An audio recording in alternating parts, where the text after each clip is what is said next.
ko'p yig'inlarda bo'lyapmiz. Nimagadir da'vatchilarimiz to'g'ri, namoz eng keragi namoz, iymon, lekin oqibat qarindosh urug', ota-ona to'g'risida ham da'vat qilish kerakmi yo faqat hammani kofirga chiqazuverish kerakmi? Insonga xulq odob ham kerak-ku. Inson mana shu iymon, e'tiqodda bo'lgandan keyin mana bu fazilatlarni bajarishga kirish kerak.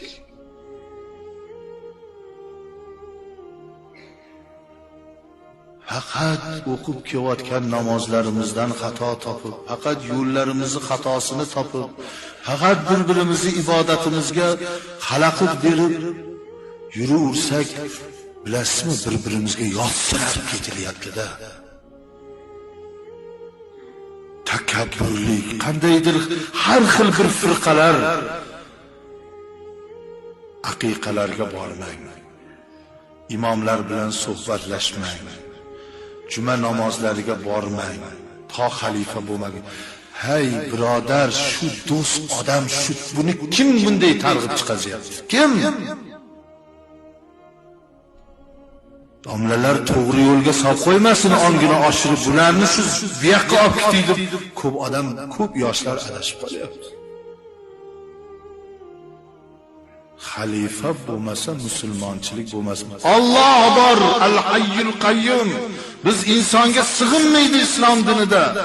Bir insonning bo'lishi yo bo'lmasligi, Allohning o'ziga biz ibodat qilamiz, Allohning o'zidan so'raymiz. Hamisha Allohning o'zi saqlaydi. Sizdan chiqazmang.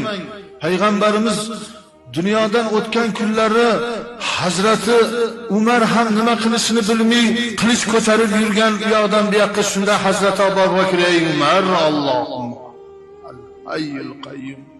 Payg'ambarimiz o'tgan bilan Alloh doim tirik bor-ku, nima o'siz yo'qotasiz? Dinning egasi Allohdir. Allohning hukmini u bo'lish kerak, bu bo'lish kerak demasdan Alloh buyurgan farzni bajaravering.